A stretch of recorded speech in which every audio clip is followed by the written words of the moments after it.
আমাদের একটাই দাবি, আমাদের নাম ভোটার লিস্টে দেওয়া হবে, ততক্ষণ আমাদের এই সংগ্রাম চলছে এবং চলবে। আমরা এটা চালিয়ে যাব। প্রথম কথা হচ্ছে আইনে কোথাও এই ধরনের এসআইআর এর বিষয় নেই। আমি একজন অ্যাডভোকেট, আলিয়া ইউনিভার্সিটিতে পাস করেছি।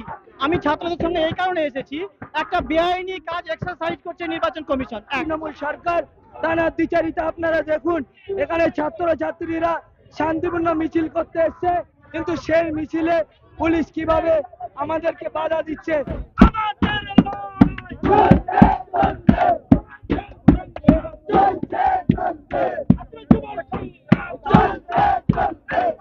আমাদের একটাই দাবি যে এখন পর্যন্ত যে 60 লক্ষ বৈধ ভোটারের নাম বাদ দেওয়া হয়েছে, এখন পর্যন্ত সেই ভোটারের নাম এখন দেওয়া হয়নি। তখন আমাদের নাম ভোটার লিস্টে দেওয়া হবে, ততক্ষণ আমাদের এই সংগ্রাম চলছে এবং চলবে। আমরা এটা চালিয়ে যাব। 60 লক্ষ নামে দ্বিচারিতা করা হচ্ছে, তারা কিন্তু এই ভারতবর্ষেরই বাসিন্দা।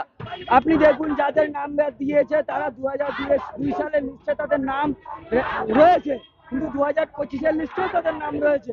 অথচ 2026-এর লিস্টে তাদের আন্ডার অ্যাডজুডিকেশনের নামে তাদেরকে নাগরিক হয়রানি করা হচ্ছে। অর্থাৎ এই বিজেপি আরএসএস সরকার, জ্ঞানেশ কুমার যাদের কাঠ পুতুল, সে চাইছে যখন বিজেপি এই দেশে দাঙ্গা লাগাতে চাইছিল হিন্দু মুসলিমের, সেই দাঙ্গা বাঁধাতে পারেনি। গুজরাট দাঙ্গা থেকে শুরু করে ওয়াকআপ থেকে শুরু করে যখন পারলো না, তখন এসআইআর এর নামে ভোটার করার চক্রান্তে নাগরিকদের হয়রানি করে দেশের ভিতরে একটা বিশৃঙ্খলা তৈরি করে সংবিধানকে তারা ধুলোয় মিশিয়ে দিয়ে নিজেদের মন গড়া, নিজেদের যারা উচ্চ আকাঙ্ক্ষা রয়েছে সেই বিলাসবহুল উচ্চ আকাঙ্ক্ষার জন্য পশ্চিমবঙ্গ তথা ভারতবর্ষের আপামার নাগরিককে একের পর এক হয়রানি করছে। এই হয়রানির শিকার হয়ে 400-র অধিক মানুষ আজকে মারা গিয়েছে। আজকে নরেন্দ্র মোদী বা এই সমস্ত যারা ইলেকশন কমিশনার রয়েছে, তারা কি পারবে একটা জীবন ফিরিয়ে দিতে? আমার একটা ভাই, আমার একটা বোন যাদের জীবন গিয়েছে এসআইআর এর ভয়ে, তাদের জীবনকে ফিরিয়ে দিতে পারবে?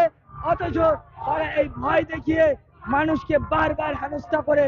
আমাদের পুলিশের ভয় আমরা দেখেছি, রাজ্য সরকার দুদিন আগে নাটক করার নাম করে ধর্মতলায় ধর্নায় বসেছিল, কিন্তু আজকে দেখুন আমরা একটা পিসফুল র্যালি করছি, যেটা সংবিধান আমাদের রাইটস দিয়েছে, সেই মৌলিক রাইটসকে হরণ করে এই সরকার তথা রাজ্যের যিনি শাসক রয়েছেন তৃণমূল সরকার, টানা দ্বিচারিতা আপনারা দেখুন, এখানে ছাত্র ছাত্রীরা শান্তিপূর্ণ মিছিল করতে এসছে, কিন্তু সেই মিছিলে পুলিশ কিভাবে আমাদেরকে বাধা দিচ্ছে।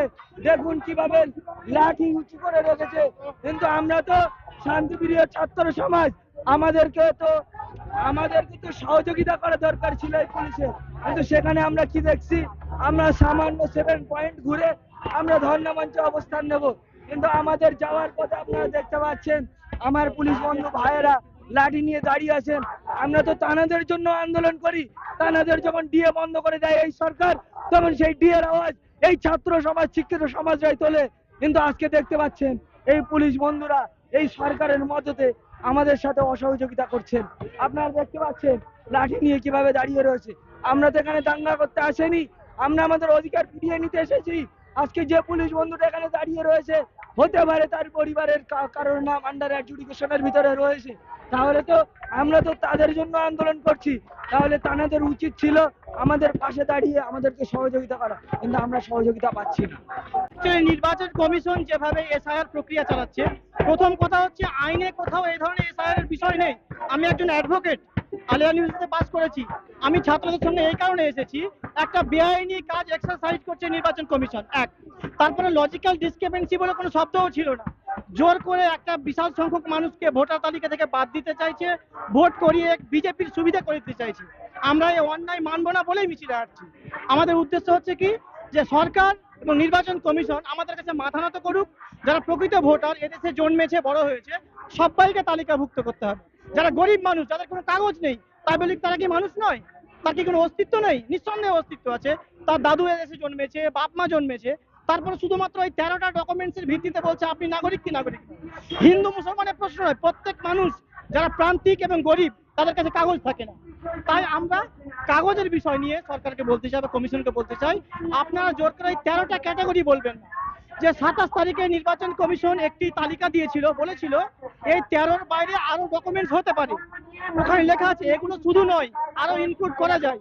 তারপরে জমির দলিল নিচ্ছে না, পর্চা নিচ্ছে না, মানে কি তারা নির্বাচন কমিশন একটা অসৎ উদ্দেশ্যে কাজ করছে। এটা হচ্ছে ঘটনা, ওই জন্য আমরা মিছিলে হাঁটছি।